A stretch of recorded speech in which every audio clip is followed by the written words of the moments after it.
All right, good afternoon, ladies and gentlemen, fans of Skytear. Welcome once again to Skytear Sunday. I am the commander reporting in for duty, and today we have a very, very special edition of Live Skytear. And I have to mute my second laptop to make sure that this is all working out okay. There we go.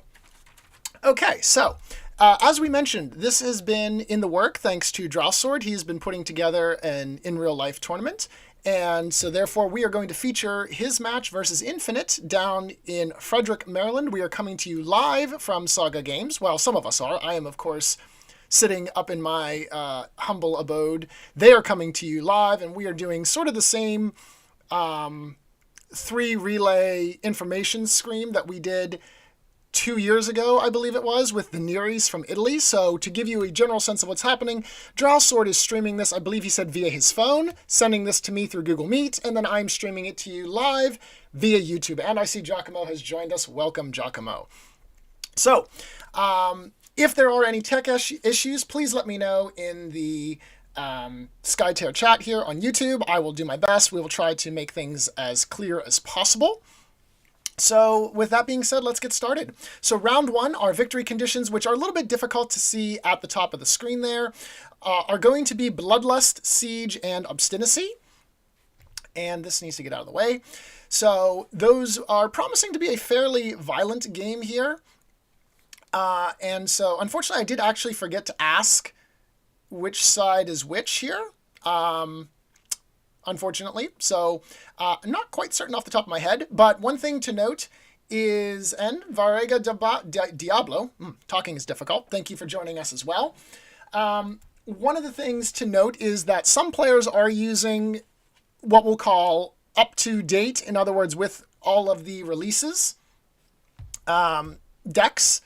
And on the other hand, some players are using just starter boxes. So there may be a situation where we come across the Brovar Battlecry or a Grapple or a Twist Allegiance in the tournament. So no, they're not technically legal cards, but the idea here was to make this game available, make this tournament available to as many people as possible. This is going to be a 3-round Swiss tournament.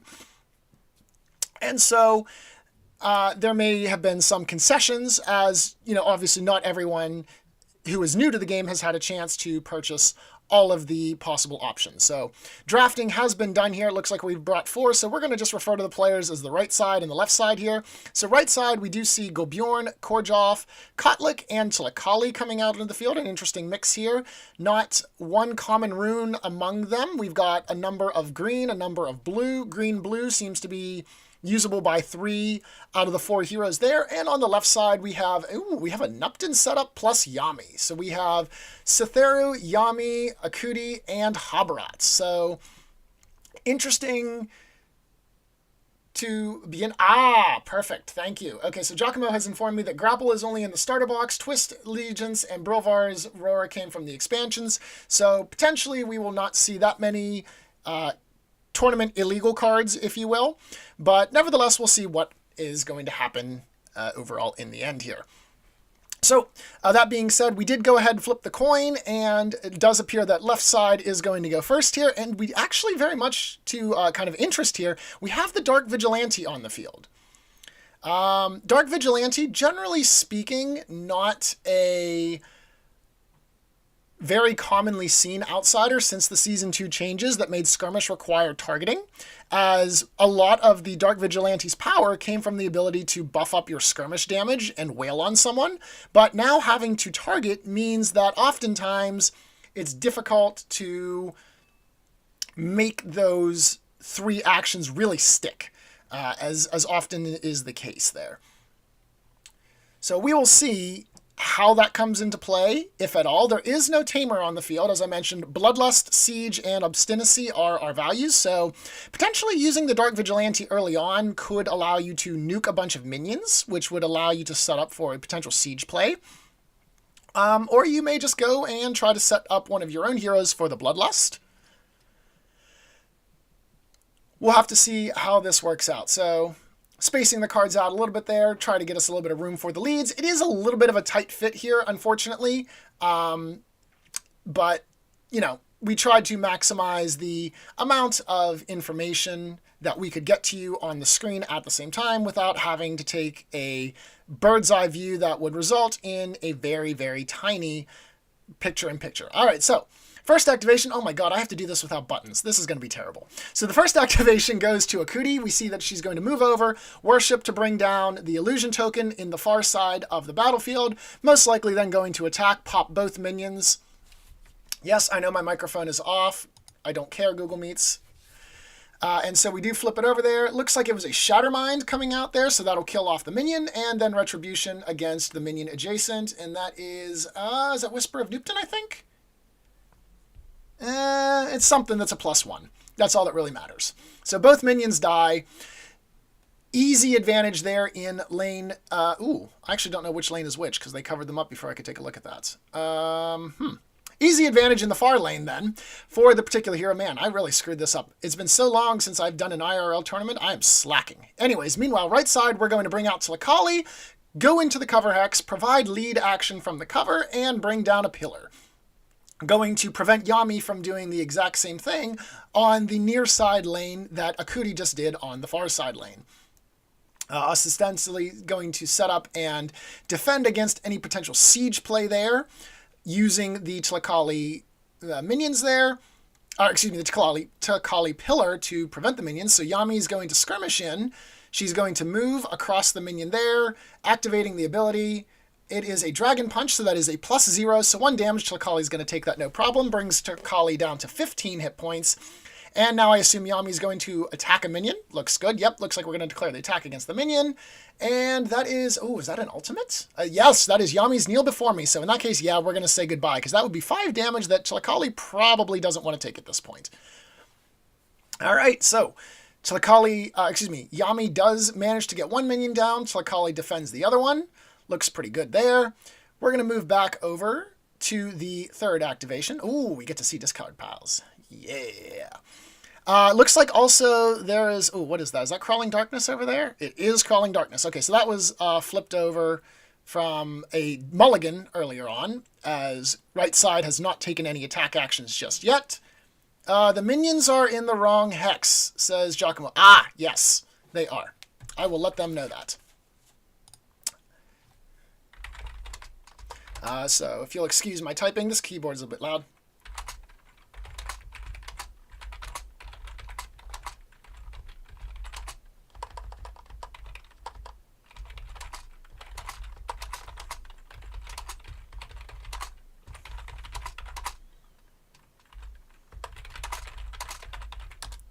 Very loud typing. My apologies. Don't have a silent keyboard on this particular computer. Oops. All right, so meanwhile, Korjov is going here, it looks like. Gobjorn is going. Gobjorn went with the Shapeshift onto Korjov, giving him that fast action. Going to then go with the lead as well. All the leads so far have been from the deck, so not entirely sure what's coming up from the lead actions there. I don't know the players' decks at all, so... Could be a more Eric-loaded deck, wherein you see a ton of 3-mana cards, a ton of low modifiers, but very good for control. Or this could be more my style of deck, where we just go and run people over. Although, given that it is a blue-green setup with Tlaakali, there's going to probably be a limit to aggression. Although, actually, now that I think about it, 3 out of the 4 heroes are kind of aggressive there. You've got Korjov, you've got Kotlik, and you've got Gobjorn. So, actually, the aggressive tactics seem a little bit more likely. Anyways, Scythera is going to charge into the dome here. Very bold play, considering that both Kotlik and Korjov haven't gone yet. So we're going to try and start chipping down the bear here.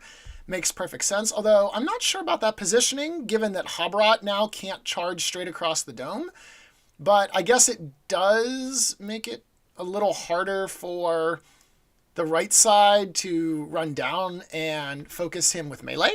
Meanwhile, the attack does go through there. We saw 4 damage dealt into Gobjorn's HP, bringing him down to 14, and a lead from the hand. Ooh, we're popping the Flux. All right, so we're going to pop the Flux for some sort of a 2-mana play here. I have no idea what that card is. Let's see, 1, 2, 3. I'm going to guess that that's Nightmares Incarnate. Yep, Nightmares Incarnate. Interesting that we're just going to sink the damage into the Korjov. Okay. So we're going to go ahead, put that there, leave that on under the, yep, leave that onto the hero. And Golbjorn down to 11. So Habarat actually... Oh, no, you can still get to Habarat with 3 from the move going across the Nexus tile there. Okay, yeah, so that's actually fine. So Habarat... Oh, there we go. Okay, screen refresh. So Habarat now does have access. I don't think you have lethal against Golbjorn round 1 unless you play Shattermind. All right, Kotlik going in, going to attack the minion. Dead minion. Unfortunately, technically speaking, that minion's not supposed to be there, but, you know, it is what it is. The match has already started, and unfortunately it seems they weren't able to see that, but oh well. Next action is going to be Worship. We're going to bring a pillar down, so right player, assuming that he's going to win the lane. I would agree with that because Tlacaali has led. You've got 2 heroes versus Yami, who has not led, so very likely that the near side tower is going to push toward us, or towards the left side. So now last activation of the left side player does go to Habarat here. Habarat likely to continue charging down Golbjorn. At this point, it is a risk to try and control the dome here. Satheru did lead from the hand. If Korjov goes into the dome, which he certainly could, actually, Korjov could go into the dome and move attack skirmish against Satheru, dealing a little bit of damage. Going to move Habarat first. We'll wait and see what ends up happening here. So Habarat is going to go perhaps into the dome for the move action against Golbjorn. No?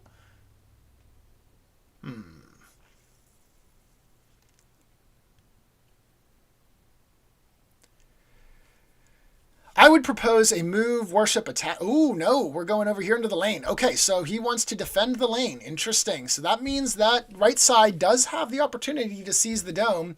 Assuming that Golbjorn leads poorly, you could go for move, attack, and then worship with Korjov to give yourself 2 chances at the apple there to hit a 2. All you need is a 2 to tie, 3 to win. And, ooh, Tlacaali actually taking a very sizable chunk of damage, bringing her down to 10, defending that minion. I assume now the final action has to be a lead action, because otherwise Tlacaali's going to most likely still win out, unless that is a 0, in which case we would have a tie. So it looks like we're going for, yep, there's a lead action from the Habarat. All right, so now the last question is, what does Korjov do? Korjov is going to go fast. Vroom, vroom. We see he's got the rabbit on him. 5 hexes on the move. Potentially 1, 2, 3, 4, 5. Yep, we're going right for Satheru. Move, attack, and lead, or move, attack, skirmish. Both are very... Ooh, we are going to bring out a Through the Eyes. So unfortunately, because of the way that I had to stream this, I'm not able to pull the cards up for your seeing. So what we're going to just have to do is manually read them in order to give you the exact effects. Obviously, the first card was not particularly anything significant. Nightmares Incarnate just deals 3 damage. Through the Eyes is a 1-mana card that applies Disarm to target adjacent enemy hero. So target adjacent enemy hero, in this case, was Satheru. You also saw that he just got clawed at by Korjov there for a 4+ on the piercing, and with a +2 on the hit brings him down to 8 HP. So, Korjov attacking Satheru there, going to deal a significant amount of damage. And then a lead from the dome. So, time to do the math. Looks like near lane is lane number 1, since it looks like we're pointing over there first, unless we have any end-of-turn shenanigans. Perhaps a quick shot. Doesn't seem to be the case. Nope. Oh, okay, lane 1's up there. Okay, so lane 2 is actually near side. So, lane number 1 is going to advance 3. We're going to press that right up against the tower. Akuti very handily won that one. Dun-dun-dun-dun-dun. We're going to respawn minions. 1 minion in the cover hex. Very nice. And now we're going to make sure that we draw a card. Ooh, very nice. Okay, so Satheru, or Habarat, excuse me, has the card lead there, and Tlacaali also leading with her ultimate as well, means we have a draw in the second lane. And, ooh, +3. Okay, so that means Dark Vigilante is actually going to go to right side's control. Dark Vigilante coming out. So the Dark Vigilante, as I mentioned, Dark Vigilante is primarily a skirmish-focused outsider. So it must spawn adjacent to a tower or the nexus, which basically means it can spawn anywhere in the back line. And it has the following abilities. Sever, the Dark Vigilante has +1 skirmish damage, and the Dark Vigilante takes a skirmish action. Skewer, the Dark Vigilante now gains piercing. The Dark Vigilante takes a skirmish action. And then finally, Slash. The skirmish action may take damage, may damage enemy minions, and the Dark Vigilante takes a skirmish action. So overall, a fair amount of buff here. Interesting to see what the overall play strategy is from the player who won it. Right side, at this point, you might actually position it such that you... what do? You could position it next to a Cootie on the tower, skirmish against her, and then make your way into the dome. That way you're getting 3 uses of it, but this is also fair as well. I guess you can just use the 1 to get a +1 on the skirmish. Yep, we're going to move in. I assume we're going to do a stab attack as well, just the normal attack for 2+, and then the +1 piercing. So theoretically, this should be 3 damage plus whatever. So that's +1 there. So we'll see 1, 2, 3. So it looks like that was the attack there. And then there should be 1 action remaining. Clicking on Cytheru again. And another +1 there. So 2 more damage. Yeah, Cytheru is down to 3 HP. And we're going to slide our way over there. And so that's going to bring us to the end of round 1. Pretty good.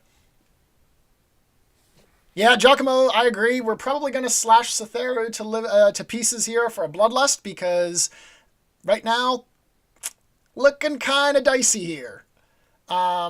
There's really nowhere Cytheru can hide, and Akuti's armor is not going to help you from her illusion.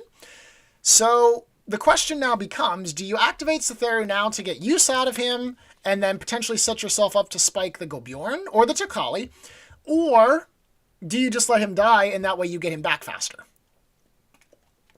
Both of these are possible considerations that our friend on the left here needs to consider. And we'll see what happens. So, Also, Cytheru is disarmed. I think that makes the choice a little bit easier at this point. I did forget that point from the Through the Eyes. Given that Cytheru is disarmed, you're not going to get a whole lot of value out of him. I think that you just leave him alive and force the right side player to kill him off later. In the meantime, you can get a Cootie to... Well, let's see. Or we can just heal. Okay, so this is actually very interesting. So... left side player has played Bloodlust. Lifesteal. So what Lifesteal is going to enable him to do now is any damage that is done as a result of the attack action or the skirmish action will heal Cytheru. But the problem is he's disarmed. So given that he's disarmed, yeah, that's 1+ on the flip and -2 on the skirmish. So I can't see what that was, but it looks like 2 damage to Gobjorn. So Cytheru is going to heal 2 damage as well. Let me see. Does Lifesteal... No, that does not work that way. Okay. Okay, so Cytheru is up to 5 HP. That's still absolutely terrible for his position. I think what you want to do is skirmish out into the... See, you could have... If you would have activated a Cootie first, maybe you could have done a skirmish into the bush and then move into the far bush, which would have at least forced resource management. All right, so, well, let's see. Skirmish is going to be a 0 damage there. 0 on the flip, -2. So we are going to move over there. Korjoff is no longer shapeshifted, which means he does have range. So are we going for the move action? Oh, you can't do that. Oh, no, sir. You can't move through the hero like that. Unfortunately, they aren't able to hear us, so or see us, it seems. So unfortunately, can't do that. Not able. So Cytheru is likely going to be safe there from the result of that misfire there. But I don't think he still survives anyways. Golbjorn is still within range to, regardless of where Cythera would have moved, Golbjorn can still get to him with a single move action. So ultimately, I don't really think it makes that much of a difference. So Golbjorn goes in for the attack here on Cythera. We need to see a +2 on the flip. Oh, wait a minute. Nah, you could still be within range of Akuti's armor. So, all right, so that's going to deal 3 damage. So Cythera back down to 2 HP. At this point, I almost think you shapeshift and you hit him with the skirmish.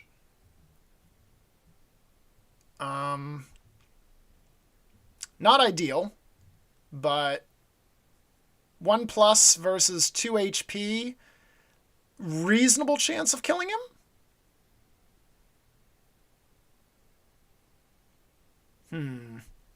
If you had a shield slam, then this would obviously be a good time to do something with shield slam, but that doesn't seem to be the case there, so can't do that. Just going to exhaust and worship. Okay. Interesting. So what was his third action then? Because obviously the worship was the third. I didn't see him flip another skirmish. He didn't lead. Oh, it was move. Oh, right. Move, attack, and worship. Woo! Yikes. You know, the hardest thing about Skytear is basic math. I completely forgot about that. So, that being said, Cythera now is exposed. I think it's very easy for Korjov to move over and just blast him for a kill. It is a guarantee, as even if you hit the -1, Korjov does piercing, which brings you to a minimum damage here of 2, which is how much life Cythera has left. So he's pretty much dead. All right, we see a dragon flip here. Akuti is going for a skirmish action, I assume against Golbjorn, moving herself up there. The illusion, I don't believe those are enemy minions. No, those are allied minions that the illusion is next to. So right now we would have to move the illusion in order to activate the retribution effect. But at this case, it's actually more efficient if we just attack the minion and lead. Okay, so we attack the minion there. Ooh, +2 on the flip. Oh no, we're attacking the Golbjorn. Okay. Brings Golbjorn down to 6. Does not allow us to proc retribution. So at this case, I think we just lead. If we go for the lead action here, that provides us an additional amount of firepower. Golbjorn is not within range of the tower, so he provides no control there. And we do see the lead from the deck. Very nice. All right, so Cythera is activated. Does Korjov go and smite him? I think you do. I mean, I know I do. But then again, generally speaking, if I haven't killed someone in the turn and it's not the first round, I feel like my turn has been wasted. So, Korjov, excuse me, not Korjov, Kotlik. Kotlik going for the move action. Ooh, flipping the Rampant Hatred against the poor minion. So we have dead minion. Lane number 2 here is fairly heavily contested. We've got 2 heroes on each side. We've got the Dark Vigilante kind of wanting to show up for the party. Let's see what else can be done here. 2 mana. There are a number of plays. Again, if you have the... nope, we're just going to lead. Okay. So we've attacked, we've led, and I assume that we pillar?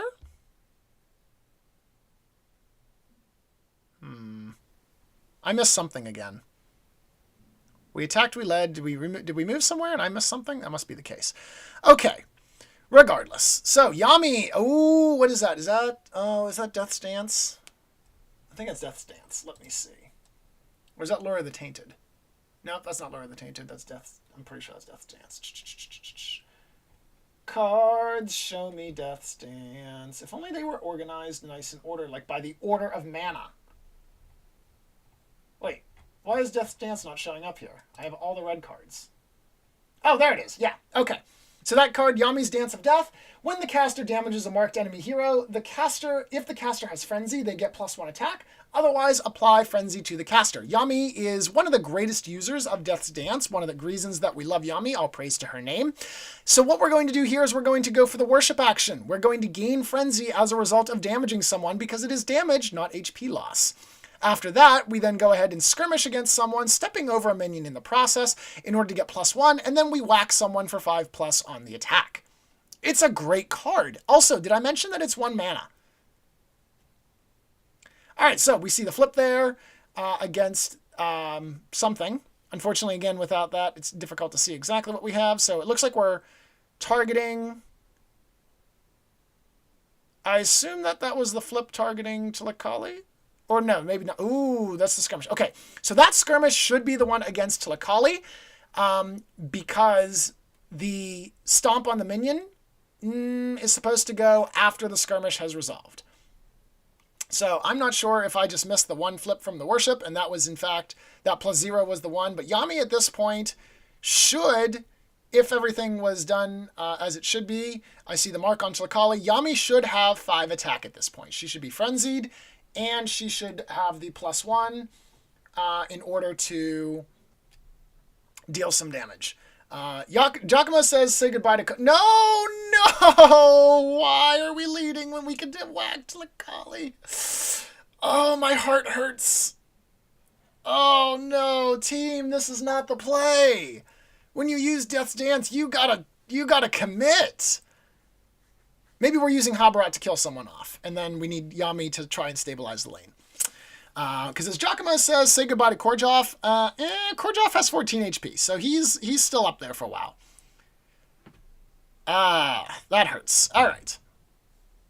Let's see what happens now for the next play. So right side's turn to activate. They're going to go with Korjov. All right, so Korjov, I'm fairly certain Korjov goes for the kill here on Cytheru.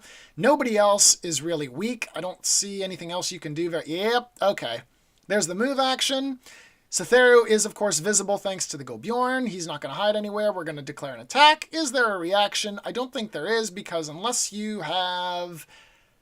actually, I don't think there's anything that... there's nothing that can save you from Akuti, I don't think. So we do see the +1 there from the flip from the Ice Wall, and that's dead Cytheru. All right, so we have a Bloodlust token. Cytheru is coming back on turn number 4. So Korjov currently does have the Bloodlust marker, for lack of a better term. So if Korjov kills another player, kills another hero, then right player will be able to claim victory. Again, as a reminder, so unfortunately it seems the camera has been shifted up a little bit, so we're no longer able to see the victory conditions. Victory conditions for this game are Bloodlust, Siege, and Obstinacy. And in fact, it might just be easier if we put that in the chat here, which I can do on the secondary here, because I'm also signed in on another laptop in order to try and make sure that this doesn't totally fail out on us. All right, so now right player does have a significant advantage in terms of the hero count here. But that being said, left side player has dealt quite a bit of damage. There are 2 heroes. Blue hero, Golbjorn, very, very low, but also Tilakali, somewhat low. She does have 10 HP, so not necessarily in assassination range here from Habarat, but nevertheless, lots of damage could come out. Habarat could move and skirmish and attack Korjov to start laying damage on him as well. Due to the fact that although Cytheru did die, the other 3 heroes for the left side player are all at max HP, 16, 18, and 18. And so, not necessarily in an immediate situation where we can end up triggering the Korjov Bloodlust just yet. That being said, going into round number 3, if Korjov does have the ability to take advantage of Featherstorm, this game could get wrapped up real quick, as Featherstorm plus skirmish plus attack could lead to a very, very quick kill on someone. All right, so Habarat is going in for the move action. So Habarat looks like he's attacking Tilakali. Ooh, yes, we're going for the move, we're going for the worship, and we're going for the attack. So this swing is going to do 5++2 to Tilakali.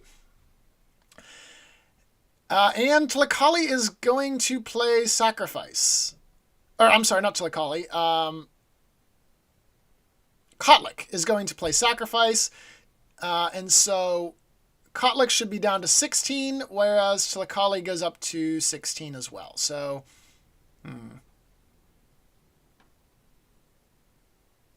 the attack action comes through. Massive amount of damage there. We do see the... go away. I know that my mic is muted. We do see the attack coming through for Habarat there, so not necessarily the difference between a kill and not kill, but overall pretty good there in terms of damage. Does set Tilakali up to the point where she's not going to be able to absorb minion damage very well anymore without the risk of death. And does set left side up for a little bit more of an advantageous turn 3 on the lane number 2. All right, so we do see Tilakali moving around here, trying to get away from Habbarat, trying to use the congestion of lane 2 in order to protect her. Obviously, Yami can fix this by worshipping out of the way.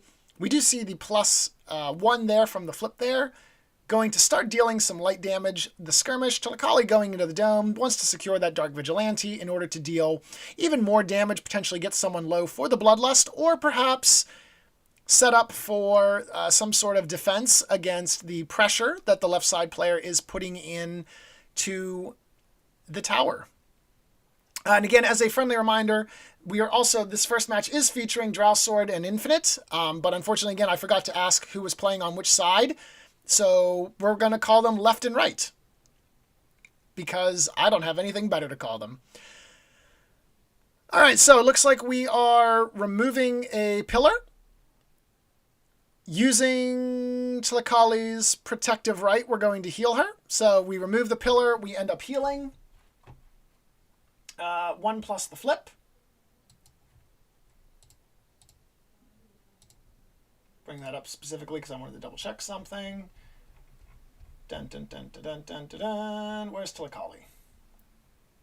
Yeah, heal a friendly hero adjacent to the removed pillar 1 plus. Okay. So technically speaking, we were not supposed to. So I guess if you count it as you pulled the pillar before she moved, because I think it was, okay. Couple misplays, but that's all right. This is a learning experience, so I know that my first set of series games, I had more misplays than correct plays, so all good. And then also, of course, that kind of just offsets the fact that the left side jumped over into the bush the one time through the hero, so all is well and good here. I don't know necessarily that it will be a huge difference, but we'll find out. All right. So, looks like we are at the end of the round here, resolving the lanes. Obviously, left side does win lane number 1, the far side lane, due to the fact that they have quite a big minion pressure there. Yami leads with the 2. Ooh, there's the Feather Storm for the lead action from Tilakali, or from Kotlik, excuse me. So that's going to result, I believe, in a tie, if I see this correctly, because left side has 1 more hero, but right side had +1 on the mana. I think they both have 2 minions. Okay, so now Akuti's in trouble. So in this situation, I think that... oh, she's out of range of her illusion. Okay, yeah, you just stab her.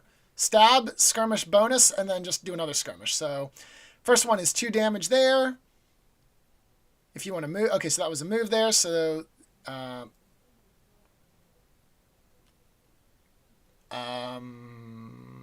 okay, not sure how that happened. +3, okay. We're going to take out the minion. Skirmish over a little bit further. Yep, we're going to try and take care of the minion. So at some point we did use the bonus effect that does allow us to skirmish against the minions. Got to cut down that pressure a little bit. Still going to be some dead minions, I think. If you, I guess if you did the +1 on the skirmish flip, yeah, then that +0 would still kill the minion. Okay, yep, all's well and good. So we do go ahead now into turn 3. Now, of course, Satheru did die prior to, or after he activated, so therefore he is going to be out for this round, and so unfortunately left side does have to deal with a 3 versus 4 scenario here.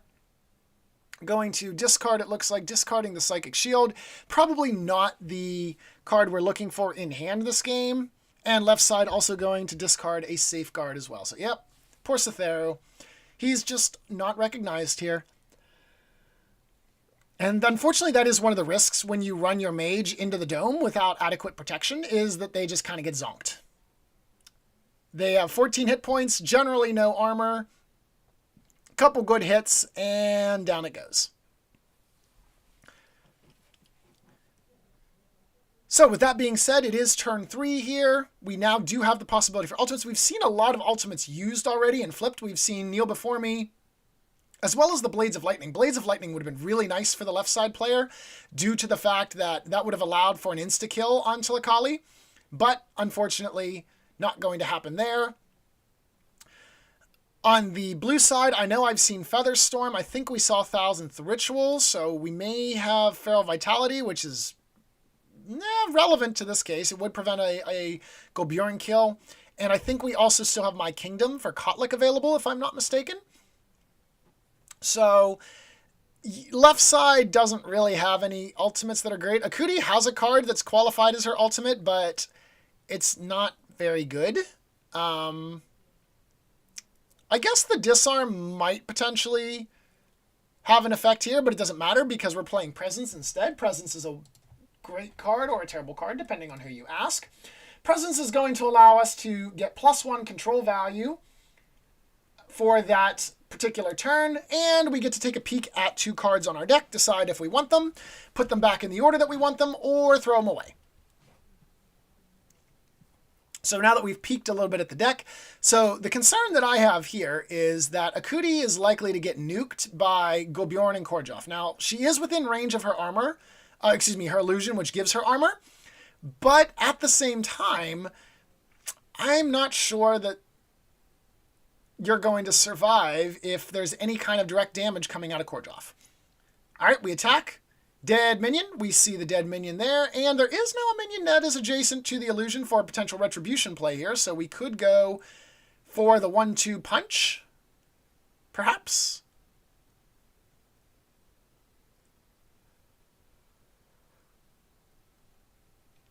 Maybe not. Thinking about it.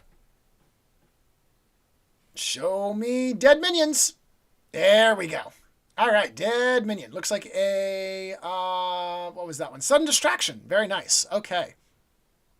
That would have been helpful if we could have used that to push our leads even further, but alas. All right, well, that's the end of Akuti's turn with a lead action to finish there. So we had the attack action, we had the movement, and then the lead action. So if Akuti survives, good chance of blowing up the tower. Unfortunately, we do need a Nexus Destruction here as opposed to just destroying the tower. This is not a breach game. This is a siege game. So we do see that Korjov is... Oh, did Korjov just pin target the illusion? Okay.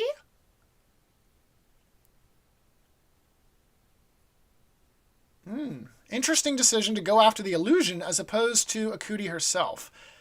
Trying to figure out why we'd want to do that. I mean, you don't need to worry about her ultimate. He's already used his mana. All right, Korjov will play the Presence in order to counteract Akuti's Presence, so those two essentially wash each other out. So perhaps he was just pointing at something, perhaps the minion, and not actually targeting the illusion. Okay, going to go ahead and discard the last 2 cards in the deck, which were both the other Presences. Man, Presence is such a great card, but when you bottom deck it, feels bad, man. Highly unfortunate. All right, so that being said, looks like it's time to flip over the deck, I think. Yep, we're flipping over. We're shuffling the deck. Good old TTS. Oh, card drop. See, you don't have that. You don't have that kind of stuff on TTS, except whenever you just randomly click a card and it goes flying. All right, plus 0. So we're gonna go doom doom doom doom doom. 4 damage onto Akuti, or 3 damage onto Akuti. Brings her down to 12.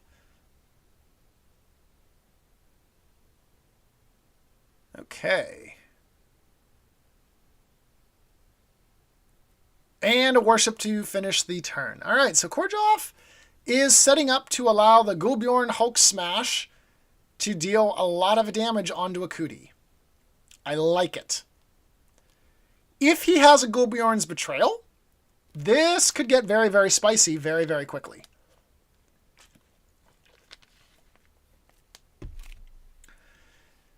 So for the left side player, what can we do here? Well, Tilakali's to 7. I feel like...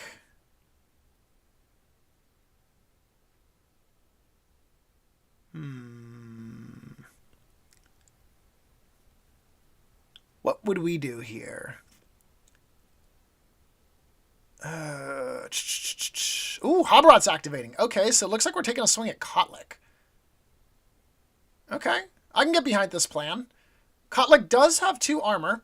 And the Crawling Darkness comes out. So that's going to shut this plan down right there. Crawling Darkness does apply a disarm effect to the target adjacent enemy. So unfortunately... or excuse me, to target enemy, not target adjacent. So Hobarot is now disarmed and slowed. So he's definitely not going anywhere. The attack will still deal 3++, but at this point, I'm afraid that we're running into the issue of too much damage across too many figures. You notice how the right side player focused all of the damage into Cytheru, got him off the board. There's 2 heroes that are low that the left side player has dealt quite a fair amount of damage to, Tilakali and Golbjorn, but now we're starting to attack Kotlik here. So, unfortunately, looks like we're going to call it off. Going to go for the worship action, call it a day. So what I think, if that was an attempt to assassinate Tilakali, I think I would have declared the move action first and potentially made it so that the... Well, no, because Tilakali would have just played Crawling Darkness anyways. Never mind. That doesn't work. All right, Golbjorn's coming. Oh, God, the bear's coming. Make way for the bear tank. Dun dun dun dun dun dun dun dun dun dun. Golbjorn is going for the Hulk Smash Skirmish. Yep, you see him pointing at the number of hexes, so this is the Alt Skirmish. This is going to be 2+ as a result of both Golbjorn and Karjov being shapeshifted. So let's see what happens. Oh, wait, no, this is 3+, because, oh, yeah, because of how Karjov works. No one ever plays Karjov, so I forget that. So that is a 6 damage swing. That hurts. Ouch.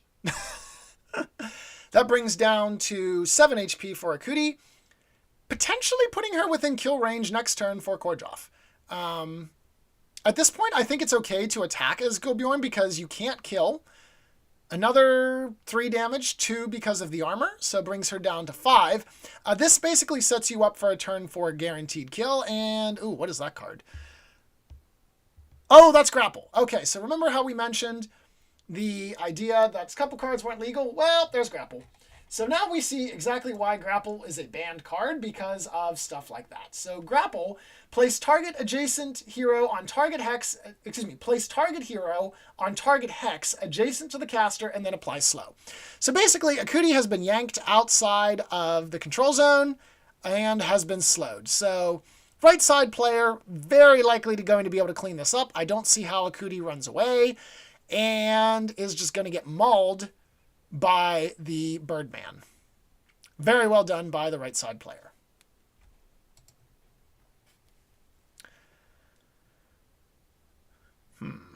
So left side still does have Yami. As Yami, I guess you could, well, let's see. We could worship, we could move across the minion, we could attack another minion. Although Tilakali is going to be able to protect all of them, so that doesn't do much. I think you just go after Tilakali as Yami. Kotlik's got 2 armor. And you maybe want to challenge her. And let's see, 7 HP. And nope. Okay, yep, we're going for the mark action. On to Tilakali. Okay, I like this. So this is going to be 1+. 1, so 1 damage brings Tilakali down to 6. Looks good.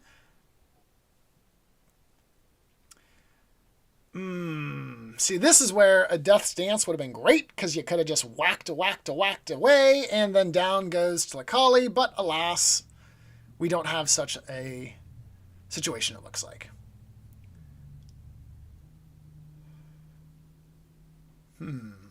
What else? Ooh, Ooh, Crippling Precision, though. Crippling Precision, nice card. Crippling Precision here. I have to refresh my memory since not a lot of people play that card. Crippling Precision does target hero +1 attack, and then when you damage an enemy with an attack or a skirmish, apply slow. So we see the +1 there on the flip. So that is 4 damage total minus the armor there. So Takali down to 3. If there was a Kneel Before Me card, this would be... oh, well, I guess you couldn't use it now at this point because you're out of mana. But if you had a Nightmares Incarnate, perhaps you could blast him, her, and then... ooh, there it is, Nightmares Incarnate. So that's going to deal 3 more damage. Go for the skirmish. You need a +2 or better. Kill, kill, kill, kill, kill, kill, kill, kill. Let's go. I want violence. I didn't say... Soul Scream. Unfortunate. Soul Scream would have been great to play there because Soul Scream probably would have set it up so that you could kill, but unfortunate. You could step across the minion, unless that's your minion. I forget whose minions are on which side, but I think that minion that Yami's adjacent to is the right player's, but guess not. All right.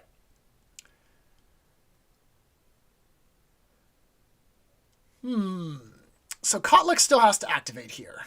Now, Yami did not lead, so really Kotlik just has to move into the dome and guarantees... oh, no. There's still Tlaakali to go as well. Because with Cytheru dead, the second player gets 2 activations in a row. Tons and tons of damage. We love to see it.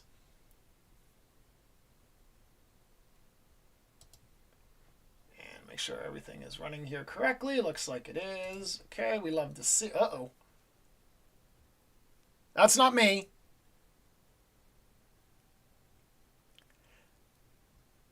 So unfortunately, we're taking a road trip back to 1995, where everything was streamed in 144p. Hey, we're back to about 2010 now. We're back up to 480p, it looks like. Everything's all well and good, it seems. Again, as a reminder, there's quite a bit of tech involved here. We are bouncing it through about 3 different relay points in order to bring it to you. Ooh, now we're up into... oh, nope. Spoke too soon. We are bouncing it through several different points here in order to bring this to you live, so there is likely going to be a couple tech issues, and we appreciate the patience as the refresh manages to refocus the board. We are back in glorious 720 or 1080. I don't even know what I stream at. I just put the settings one time from Game Slayer on his advice, and I've not touched them in about 2 years because I'm afraid that I'll just blow up the entire system. So we just kind of left that alone. And let's see what happens now. So we did see the safeguard come out from the Kotlik as well. Yami did try to skirmish over the minions, and Kotlik just said, you know, we're going to leave that minion alive. Takali obviously couldn't absorb the damage, so Kotlik protected it in her stead. All right, Takali going over to lane 2. So it looks like the objective here from the right player is let's dogpile set up here. Ooh. Don't leave the dome. You have a free dome here. Well, I guess Kotlik still has to activate, so that's fine. Takali going over here to provide maximum defense. We're going to try and push back lane 1 here, as lane 1 was really the main point that player on the left was winning by. And so if we can shut that down, then at that point we can just try to sign up and seal the victory. So Takali is going to exhaust herself, providing just a little bit more additional power there.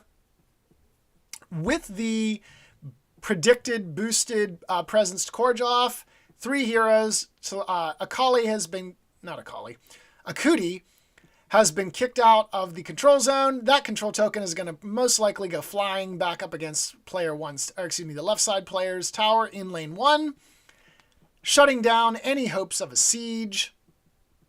And then I think that just leaves player 3 open. Player 3. There's not even 3 players in this game. The right player open to win by Bloodlust, nuking the Akuti with the Korjov. All right, we do see that Habarat has been attacked there by the Kotlik. Kotlik's going for the worship action. I assume you skirmish here in order to get control of the dome, or nope, we're just going to pop a minion. Okay, fair enough. We're just going to pass the dome. That's perfectly understandable as well. Or nope, we're just going to keep wailing on Habarat there. Oh, okay. So we did move in there in the stead. Okay.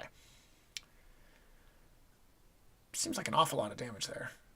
Unless I missed something. All right. Anyways, let's do some math here. So, Akuti got canceled from the lane from getting grappled and thrown. So that is lots of minions to, I think, 3. So that's 5, 6, 7, 8. Yeah, the answer is lots, and that control token goes flying. Oh, not nearly as much as I thought. There must have been a lot of minions for the blue player over there that I wasn't counting. Well, you did win it in lanes 1. Yeah, I guess there were probably about 5 or so minions. That makes sense. So over here in lane number 2, we do have Yami and Habarat versus minions. So that's going to bring the control token forward. Very nice. And, well, now we've traded slots here. The problem is you still can't damage the tower until turn 4. You can't damage lane 1 until turn 5, which means that siege is basically off the table for you. Bloodlust still is a possibility. If you can get Tilakali down quickly, you do have first hero activation, so it is possible to spike Tilakali before she gets to move, make her respawn in turn number 5. Not sure what else we can do here. I don't know how you get the double kill for Bloodlust in round 4 as left player. You could kill Tilakali with a skirmish on the +1. Move over, attack Golbjorn and Final Judgment, I guess. That would get you Bloodlust. That would be the best thing I can come up with. All right, meanwhile, Dark Vigilante. Coming up to do Dark Vigilante things. We're going to start shooting the minions. So, dead minion. Skirmish is over. No, we don't attack Tilakali, or Akali in this case. Akuti. Goodness, Akali isn't even in this game, and Akali is a friendly minion. Akuti is at, I think, 2 or 3 HP, and so she's going to just get spiked by Kordjov. So, you need to win now before this Kordjov kills you. It is actually very possible to do. Is it easy? No. But it's possible. So we need to spawn, I think, right above the original Nexus point. Move into the dome so that we are at the left, at the hex that is, from our perspective, right above the control point. Yep, that's a good spawn point. Now, if you move into the control dome so that you're right above the hex control point, skirmish, kill Tilakali. Then you can go and, if you have any kind of power card, probably kill Golbjorn if he doesn't have Feral Vitality. That's about the only way out of this that I can think of for the blue player, or for the left player. Yami, let's see. Yami could kill with a warship, but she's too far away to do anything else. Habarat, you're not going to get it. Akuti, you don't pick for damage. Yeah, that's the only thing I can think of.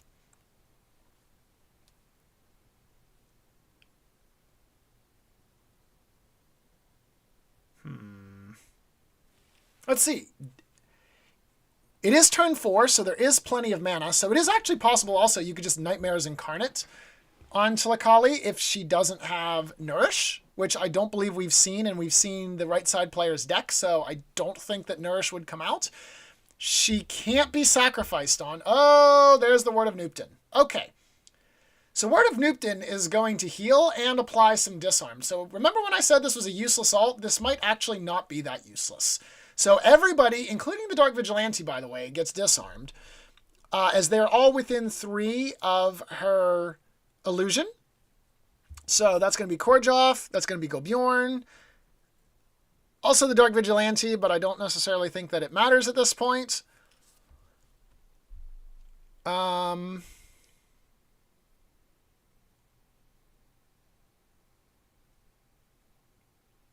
Akuti does get to heal, which I'm not sure if they put it through yet or if she's at 4 HP, because unfortunately it looks like the camera has shifted down a little bit on our mat. And so we are no longer able to see exactly what that was up there. I think we're facing the situation which we'll call the as Ricardo called it, the casual drift, wherein the camera just slowly falls down due to gravity. So we've... Oh, no, you didn't activate a cootie, did you? Oh. Well, I guess if you're going to run her away, that makes sense. All right, so we're going to pop off minions. We have attacked Korjov. We're going to remove the minion, and now you got to run. As, show all the kids your pumped up kicks. Gotta run, because... Well, Korjov doesn't have a gun, but he does have feather blades. And they're going to come flying right for a cootie here, so you need to get moving, my good lady. 1, 2, 3. Ooh, what are we counting here? Not sure what we're counting.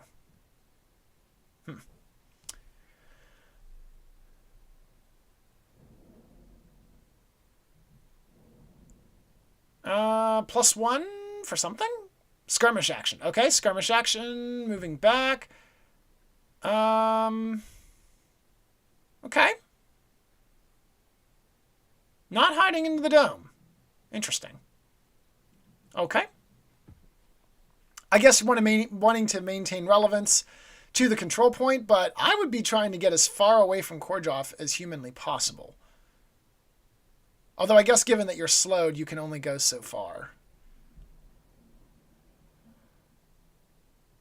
Korjov having fast does make running away kind of difficult. Now that being said, Akuti did use... Ooh, we're going for the lead actions. So that kind of puts a huge target on her. As though there wasn't one already. This is the case where you already have a target on your back, and so you think that, you know what, I'm just going to put some neon paint on myself and say, hey, come and get me. So I'm hoping that there's some kind of 500 IQ bait here from the Cytheru, because if I'm the right player, I just run Korjov in and go for the win. So I have to assume... Ooh. We're going with the presence play again. All right. Looking to, I assume, stack the deck so that when this attack goes through... we can try to maximize damage here because, of course, being disarmed does mean that the attack action is going to be a 2+. Does not necessarily prevent lethal, but... +3. All right, that's going to do it. That will kill off Akuti, and that's the good game. We see the handshake. So that's going to be right side victory by Bloodlust. Good game. Well played. So... very exciting round one. So I'm not sure if I mentioned this at the beginning of the show or not. This is a 3-round Swiss tournament. I believe that Drowsword told me there were 6 individuals playing in this tournament, I think. So not sure who exactly we will feature for the next round, but waiting for that to kind of resolve right there. We'll get the pairings announced. It should be relatively straightforward, I assume. Obviously, one pair will be pairing someone who was victorious in round 1 versus someone who was defeated in round 1. And then, of course, 2 defeats versus each other, and then 2 victories versus each other as well. And now we see the only downside to IRL play, the cleanup stage. When you're done, you can just table flip TTS and call it a day. But when you're in real life, you've got to sort the cards. You've got to redo the table, you've got to pick up the minions, but ultimately it's a minor trade-off in exchange for tactile response. Tactile response is a wonderful, wonderful thing. So the event does run until 6 o'clock. I'm not exactly certain how long each round was. I don't think I spoke to Drowsword on that one. So I'm not quite sure what's going to happen. But we're going to go ahead and take a short break, and then I will return with game number 2 in just a bit.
Okay. Okay. Well, we should tell Giacomo his app is broken and then blame him relentlessly. Sure. So we'll draw a random replacement, but the app told us to use deny reinforcements, and it knows it's a 2-lane tournament. So, cool. I'll draw a new one.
All right, RG, we got left reach as replacement, drawn by our official Skytear judge. So.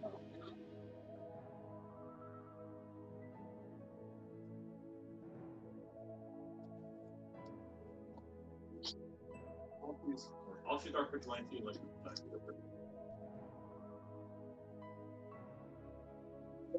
Check placement this time and make sure we didn't stuff anything up again.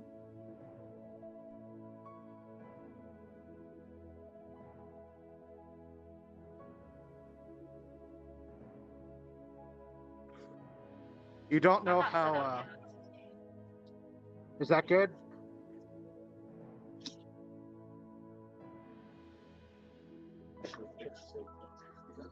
That's about it. All right, good. We're literally holding together our stand with tape, so.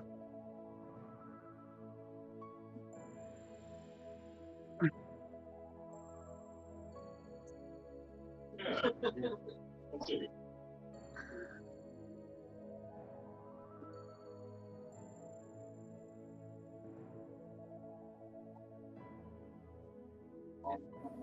Great. Well, thanks for watching over us here, and we're glad to be part of the community.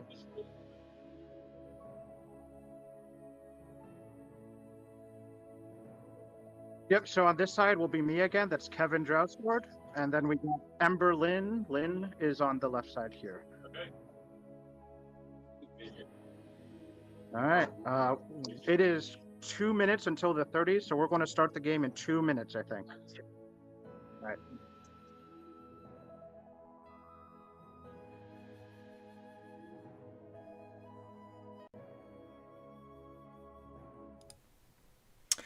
And we're back, ladies and gentlemen. Welcome to round number 2 of the Skytear IRL tournament. I don't have a better name, so we're just going to call it that. Hosted by Saga Games. We are coming to you live from Frederick, Maryland. Again, I am the commander reporting in for round number 2 as well.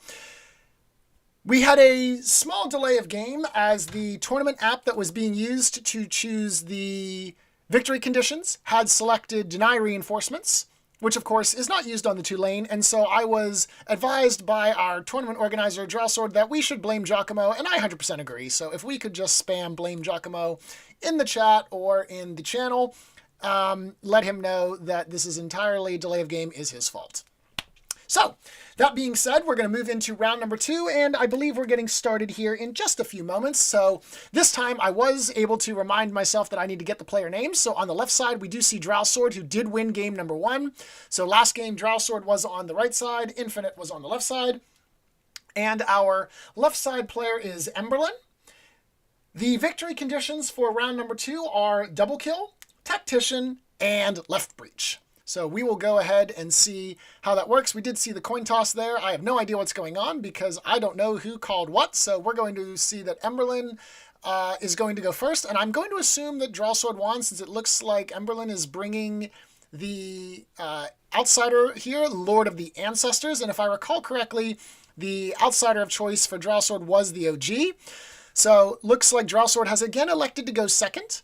Not necessarily a bad choice. We saw that he made great use of not having to charge into the dome first last game. And let's see what happens if it goes again. Giacomo is back. Good. Excellent. I can now blame you for more things going wrong. So, Emberlyn is running a green squad here. It looks like primarily green-red with a splash of blue. I don't count Neliclin because he's essentially Omnicat. Actually, that is Nantaka. So this is actually a fairly even split between green-red and green-blue. I don't know what the 6th hero is, unfortunately, not able to see that one, but we'll see if that one comes into play. I assume it is also a green monster, as Emberlyn appears to favor correctly, I think, some of the strong cards for this particular match. And so her first hero is indeed going to be No, that looks like Ishatosk. Okay, so I think Ishatosk is the final one. So that does make it, so it actually does make it 4 green, blue, 2 green, red overall. We do see, oh no, those are the Doomies. Okay, Emberlyn, I am a fan of you already. You are moving the heroes forward as you draft them, so I know exactly what's going on. We love to see it. Okay, so Doomies, Nantaka, and Tilakali are on the field. Drowsword bringing in, again, the same 4 heroes that we saw last time, which is fairly reasonable of a strategy. If you know what you want to draft, then why bother building other heroes? And so going to summon the same 4, and looks like Emberlyn is going to finish off with the core job. Ooh, that is a nice paint job. I wish I could zoom in on these paint jobs. You hate to see the fact that I can't zoom in on the paint job. Oh well. Such is life. All right, so we've managed to draft our heroes then. So Emberlyn going for a fairly reasonable split between green, blue, green, red. Not likely then necessarily to see any of the new Unforgotten cards, as most cases here we don't really have a whole lot of synergy between the heroes picked. In regards to the effects of the dual mana cards. There is plenty of synergy between the heroes themselves, of course. Obviously, Nantaka, the assassin, if you will, for the green squad there. Very useful as whenever she goes in for the stabby stab, if there's minions within line of sight of her target, friendly minions within line of sight of her target, we get bonus damage. Having Tilakali allows you to protect said minions, making it very more stabby. And I don't want to lose anyone with the technical terms, so I'm going to continue referring to it as the stabby. Kotlik and Doomies, on the other hand, going to the other side of the field here for Lynn, as I was told her shortened version of the name is. So we'll refer to her as Ember, we'll refer to her as Lynn and Emberlyn. As long as we don't call them late to dinner, I suppose. You hate missing out on good food. God, that joke is from like 1980. I feel so old making that. I apologize to everyone that I just made a joke that is almost older than my parents. Ugh. I'll try to at least keep things within this millennium. So, Drowsword setting up here again with a 2-1-1 split. Gobjorn heading in the middle of the field, able to go to either side of the dome. Tilakali, Korjoff looking to go into lane number 2. I assume these are lane number 2. They again set them up without me looking. Oh, wait a minute. That looks like a 1. So it looks like 1 might be the near lane this time. And 2 is the far lane. And okay, so okay, so immediately proving me wrong, Emberlyn is at least stacking some red-green cards there. We do see the handsome Carl featured on Exhum, and I guess Tim's picture is there as well. Designed by the first world champion of Season 1. So there are some dual-colored cards in Emberlin's deck. I stand corrected. We'll see if she has also employed any of the... Oh, okay, never mind. We'll talk about that later. As she charges right ahead there. And Doomy's going forward, I assume with the worship action and then the attack action, as you can't absorb minions without a pillar, unless perhaps we're popping a stone barricade. Let's see. Oh, there's a pillar coming down. Oh, I see quick shot. Okay, Doomies could potentially rack up a lot of minions here. Going for the immediate quick shot. Okay, sometimes players will hold the quick shot until the end of the round as kind of a gotcha moment, but nothing wrong with firing it off to immediately assert dominance in the lane. So that is, okay, lane 2 is going to be our far lane. Lane 1 is going to be our near lane for this particular game. Looks good. Now the question is, we see the flip card there, so I assume that's the attack. Yep. Emberlin's stacking those minions, so Doomy's currently worth 3 right now, so that lane is a 5-0.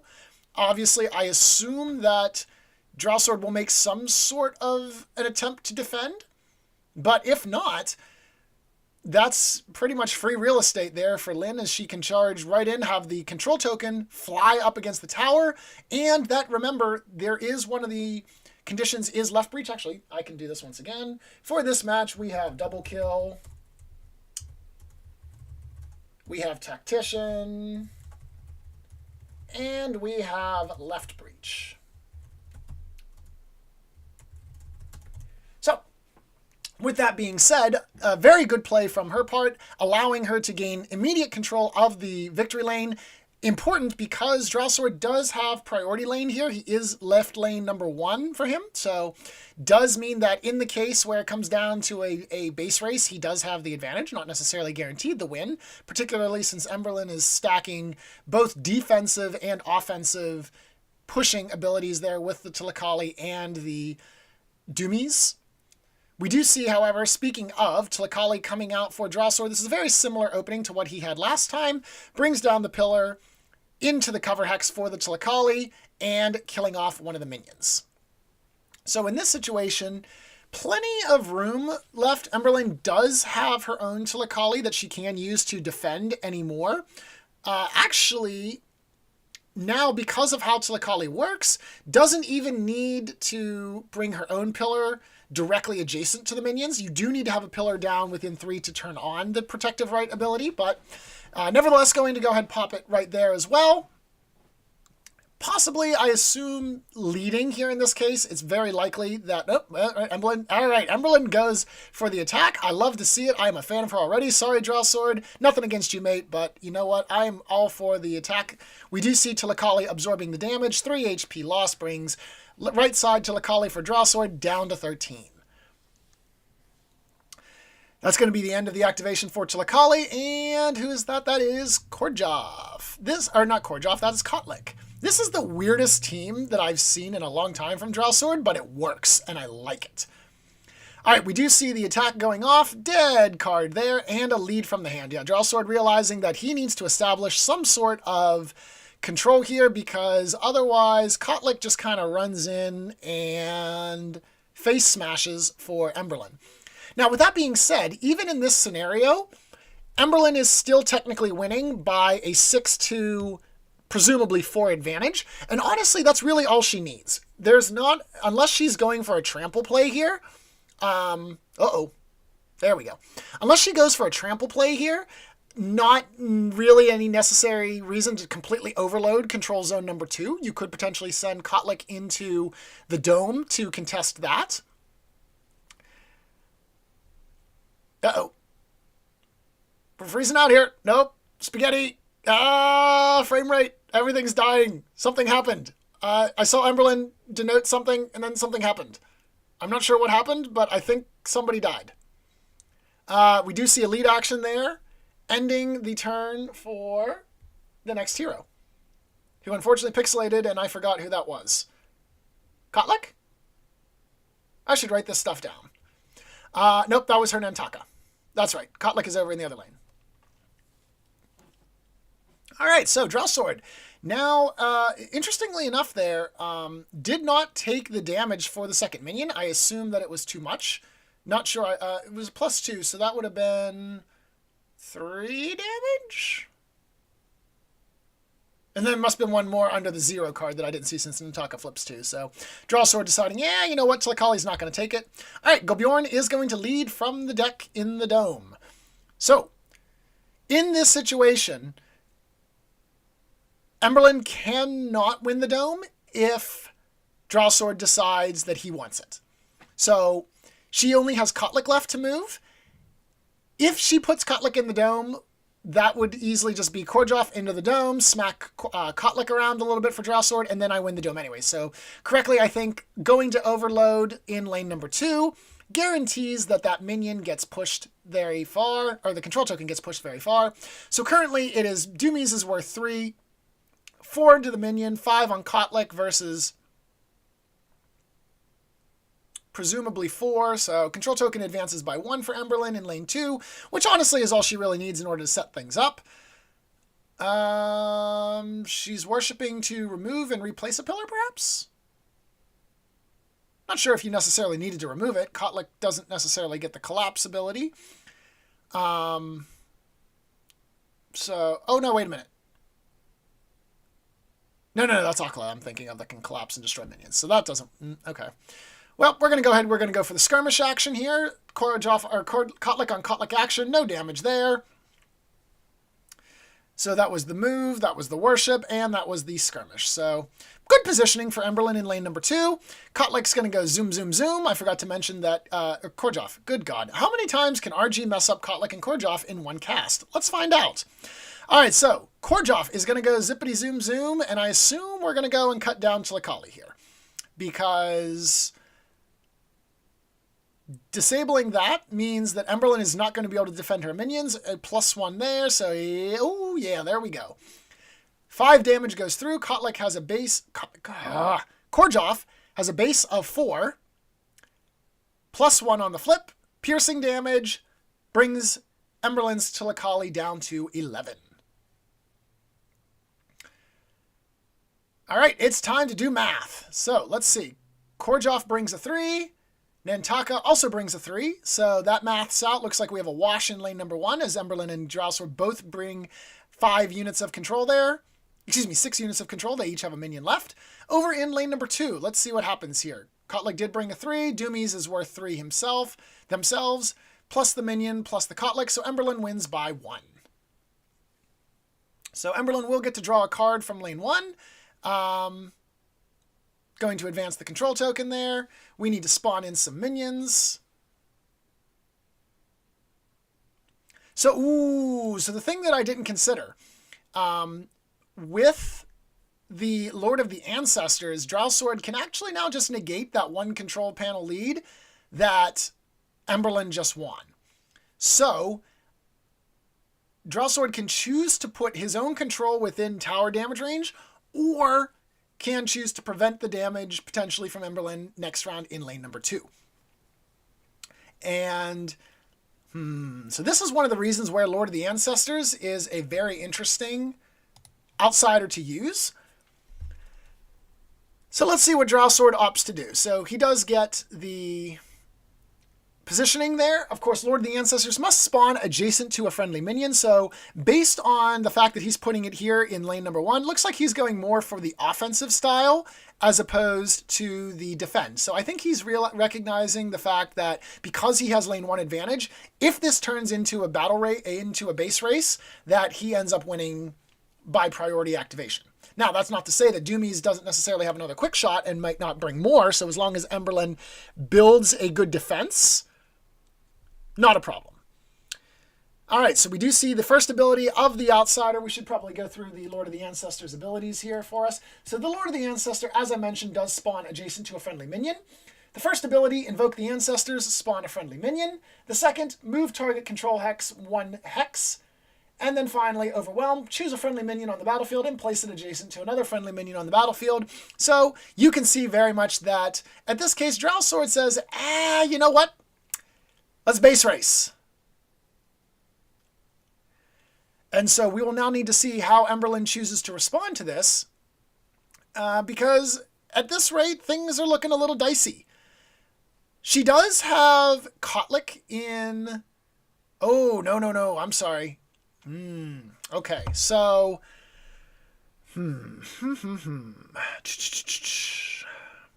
both of the heroes for Emberlyn in lane number 1 are green-blue, which means quick-shotting over there is not really an option. Neither of her heroes can make it to within the minion range in order to shoot them. There needs to be perhaps a combustion card we need to see.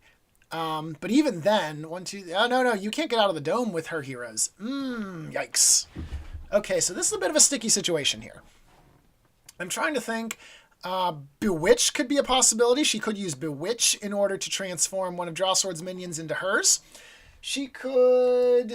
Let's see, what else can she do? Well, we'll figure that out later. We could always just use Call the Pack. Also a very good option as well. So Call the Pack is going to allow her to spawn one minion there, and then because she has less minions, spawn another one. So very good usage of the card. I'm sorry, this is not Call the Pack, this is Strength of the Pack. Deal damage to target enemy hero equal to the number of minions in their line of sight. And so, boom! Massive damage coming through on the Korjoff.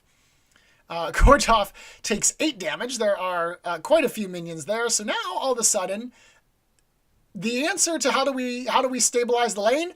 We just kill someone. You know what? Once again, I love this playstyle. Very aggressive. A lot of times when people see the blue-green squad, they think, we're doing some kind of boring control shenanigans, not looking for aggression. Emberlyn says, no. We're going to let him stack up the minions, overload them, and then I'm just going to use them and whack him with them. So the Strength of the Pact goes off of both ally and enemy. And so therefore, as a result, 8 damage to the Korjoff. Now, Korjoff could potentially be a victim of getting shanked here. I'm trying to see exactly where he is. I think he's on the control token, if I'm not mistaken. I will admit it's a little bit difficult here because I can't hover everyone, but I'm fairly certain that the Korjoff is there, which means Nantaka could actually stab Korjoff here for 4++.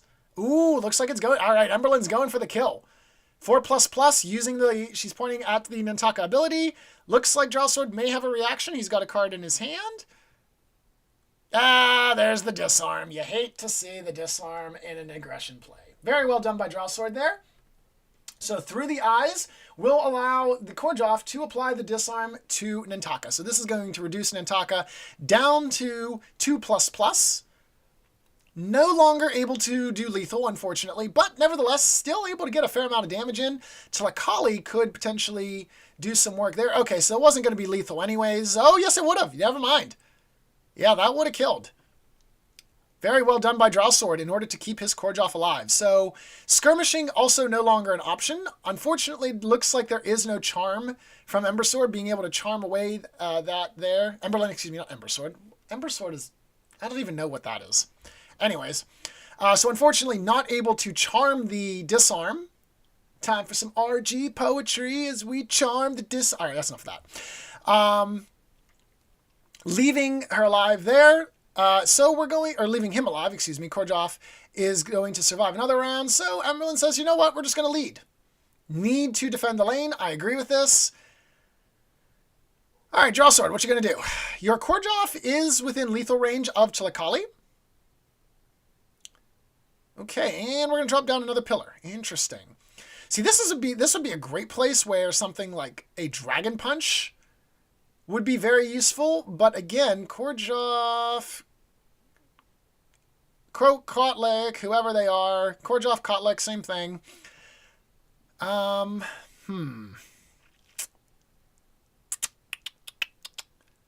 not sure. Yeah, even a Flux Dragon Punch would... Well, you could move... Nope, that's 5.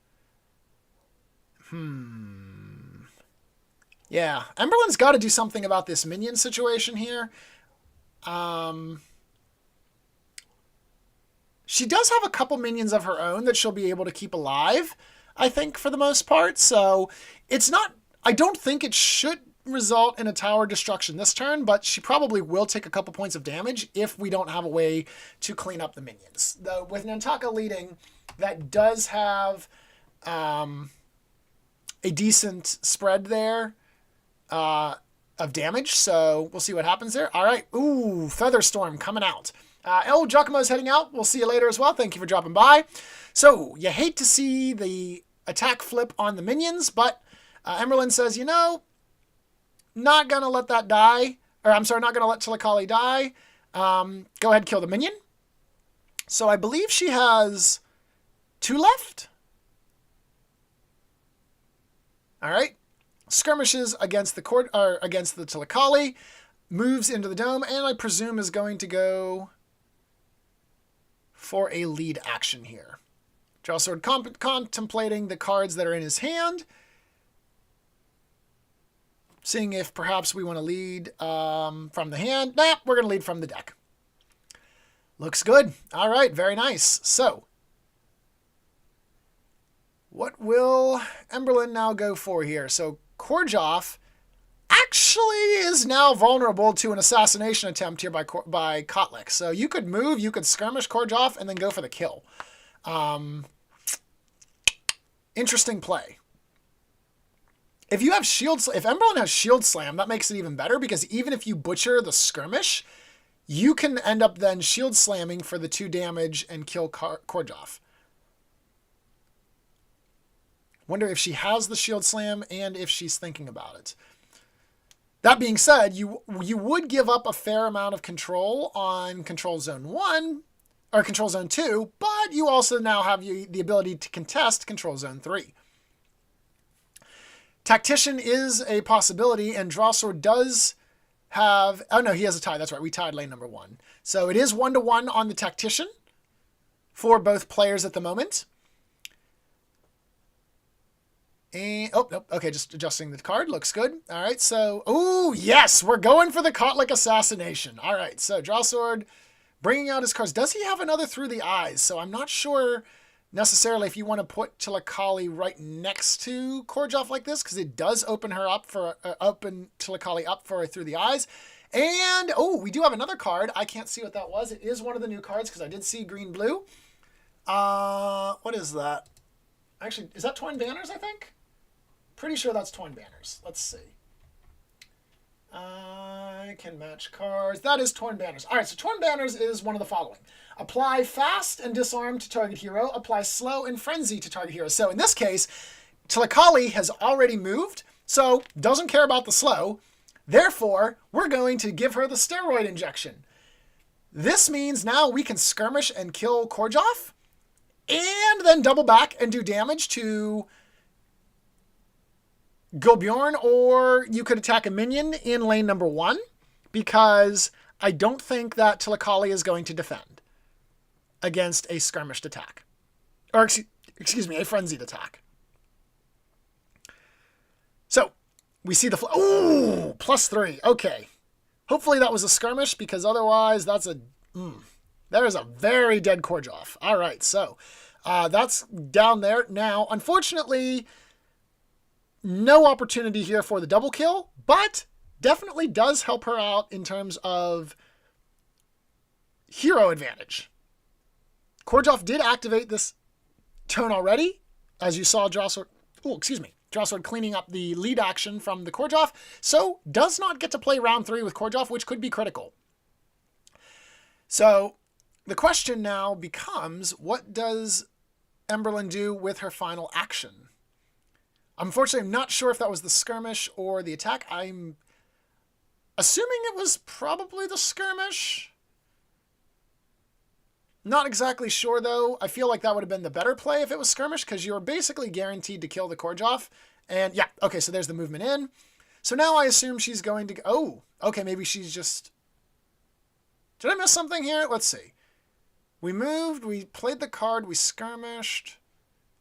Did she place a pillar that I missed? Not sure. I missed something there. Or perhaps she skirmished with no target. She attacked the Korjoff and then skirmished no target in order to ensure that Gulbjorn couldn't cancel that. Not sure. All right, so Drawsword going to continue to press the target here. Tilakali going ahead, targeting the minion that is adjacent to a pillar there for Emberlyn. I assume she takes the damage. Yep, 2 damage to her Tilakali, brings down to 7. overall pretty good. Let's see, and there comes the presence. All right, so definitely a good thing that we killed that one off. Presence, of course, again, is going to allow +1 on the control value for Chilakali, going for the prediction action there, and then a lead from the deck for Drowsword. Going to remove the pillar and then replace it, it looks like, so I assume he's going to heal his Chilakali. Looks, yep, there we go. Chilakali back up to 15 for Drowsword, and that's going to end Chilakali's turn. Very nice. All right, so Emberlyn has both of her red-green heroes left. So, in this situation, what do we do? Well, as Doomies, I think we absorb minions and push the lane. I assume we attack. Maybe we skirmish. He has armor. No, he doesn't have armor. Okay. You can attack the minion, maybe skirmish for some chip damage. I don't think it matters. And then lead. That seems to be the good plan. Or maybe just...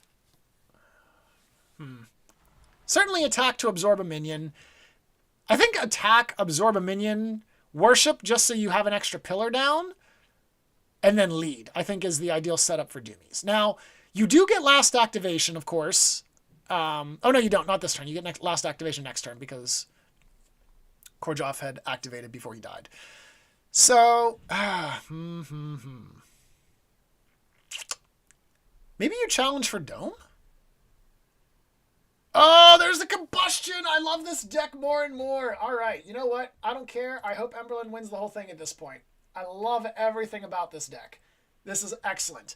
So, Doomies is going to play Combustion, defeat target minion, then deal 1+ piercing damage to each enemy hero adjacent. So, unfortunately, not a whole lot of damage there from the Combustion explosion. But we got another minion. So, this is going to now allow Emberlyn to absorb the second minion with the attack action.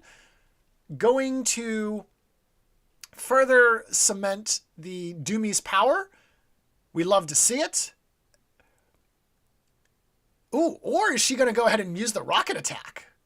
That is a possibility. Now with the worship action, if with the worship action she could mark someone and then fire the Doomies minion as a rocket and attack using the other just to maintain the advantage. I don't think you do that, though, in this case, because now that you're within range of the control point, you want to try and maximize control lead in order to deal as much damage as possible. So I'm not sure that that's the route you want to take there. But it would still be pretty cool. All right. Actually chose to attack Kotlik. Interesting. Is he out of minions? I don't think so. I think there's still minions left for both of them. Yeah, because I see 3 minions, so... Interesting. All right, very well. So we see the Doomies go ahead and exhaust themselves there with a lead from the deck as well. A lot of deck leading here in this tournament. Very different, I think, than what we see online, where a lot of stuff comes in, but the players have different styles of decks. Obviously, we've seen the Combustion card. A great card for Doomies. Didn't really see a whole lot of play before the advent of the Doomies, just because it was seen as, well, there's better options, but now that Doomies have the insane ability to stack up pressure like this, the card has been getting a little bit more play. We love to see the old cards getting new love, especially when the new cards have 6 lines of text in order to figure out what's happening with them. Sometimes you just need a good old-fashioned blow up the minion and have your adjacent people take collateral damage. Simple is better.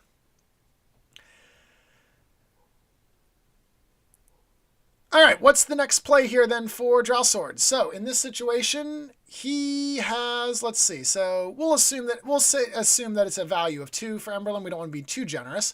So Doomies is worth 2. The lead there is worth 2 as well. So that's 4. Kotlik makes 5. She has 2 minions, I think. So that makes 6, 7. Versus right now 2 for Drowsword. So I think honestly, yeah, I don't know why you didn't just attack and then have Kotlik lead. Because you'd almost guarantee that you deal a lot of stuff. Oh, well. Oh, there's the grapple again. All right, so grapple is going to fling Chilakali into the dome. So That, unfortunately, might just be game. Well, no, Nantaka had the lead, so that's okay there. So Drawsword has thrown Emberlin's Tilakali into the dome. I don't know what the exact minion count is here, but given that Tilakali is leading... oh, yeah. Yeah, this is very likely going to end up in a left breach for Drawsword here. So going ahead, attacking the minion. And, 3+. Very, very dead minion. You hate to see the dead minion. Unfortunate.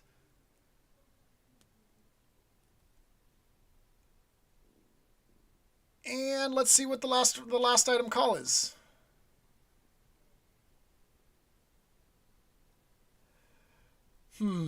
Okay, so now, unfortunately, Emberlin's in a little bit of trouble with that play. Actually, wait a minute. Didn't grapple require you to target? I don't know, because we banned it long ago. Let me see here. Where's grapple?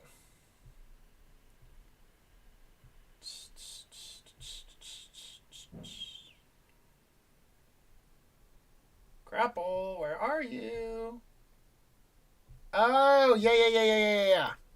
So that Tilakali actually should be in the target hex. So technically that wasn't allowed to happen. Grapple does mean that you have to put it in target hex. And as Gobjorn could not actually see that hex, that shouldn't have been played there. But, they have a tournament judge, and, I'm simply here to cast, not interfere with the game. So that do be the case. Cutlick going for the lead action here. And now I think we do math. I don't think it makes that much of a difference, to be honest, because Drawsword has a lot. A lot of people here. So let's see. 1, 2, 3, 4, 5, 6, 7. It might. I'm actually not sure. Gonna kill off the minion there. First did a skirmish action, going for the attack action. Dead minion.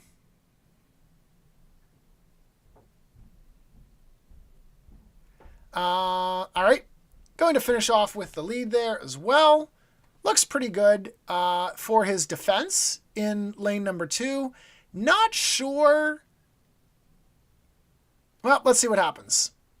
All right, so there is a 3 from Gobjorn, so and a 3 from Nantaka. So those two would essentially wash each other out. So we need to do math here.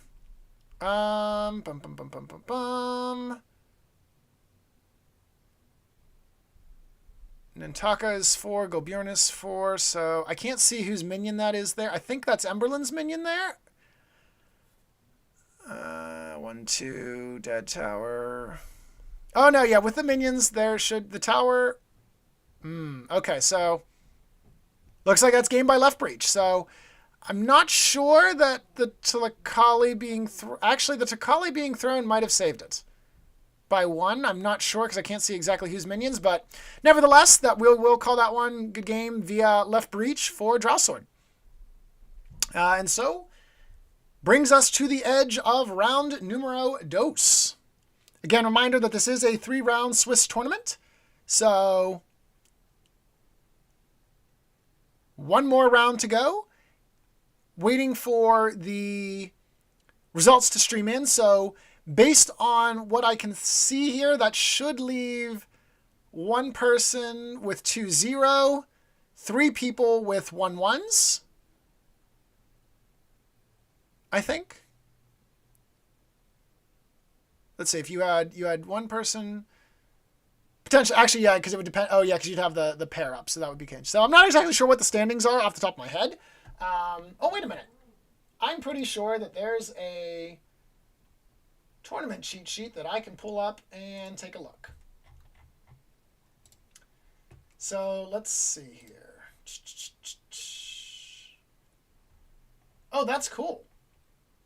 So there are 15 minutes remaining in this particular game. And so let's see. So,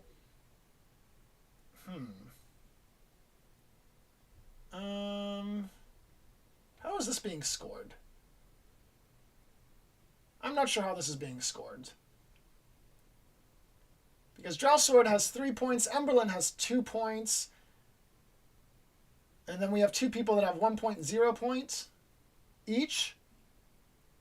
I wonder if she won on tiebreaker conditions, and that's how they got 2 points there? Not exactly sure. I should have probably... Oh, wait a minute. Maybe if I click the More Info tab. How about I do that? That would have been, you know, a good idea there, RG. Nope, that just takes us to the link of the sponsor. That's not going to help us answer our questions. Oh, maybe if we do this. Let's see. No, Emberlin won by Siege in round 1, so that isn't the case. The 1-1s were from a draw, so that makes sense there.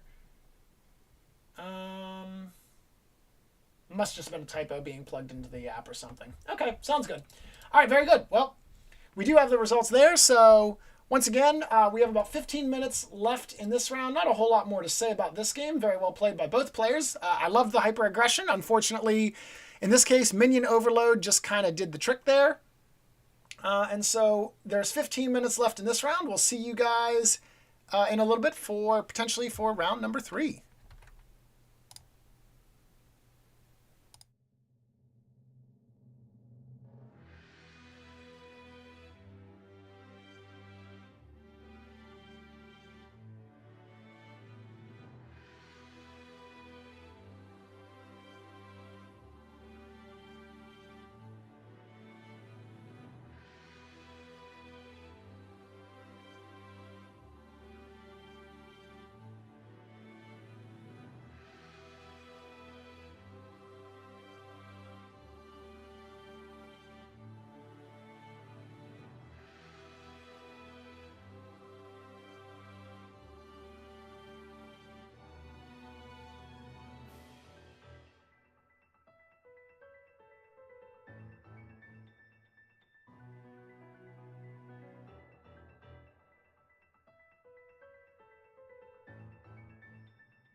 All right, so unfortunately, my apologies, ladies and gentlemen, but I do have to run off to another form of duty. So unfortunately, I will not be able to bring you the third game live, but we will get some feedback and recap it from the organization. Thank you very much for joining us today here for live Skytear, and we hope to see more of this in the future. Have a good afternoon, everyone.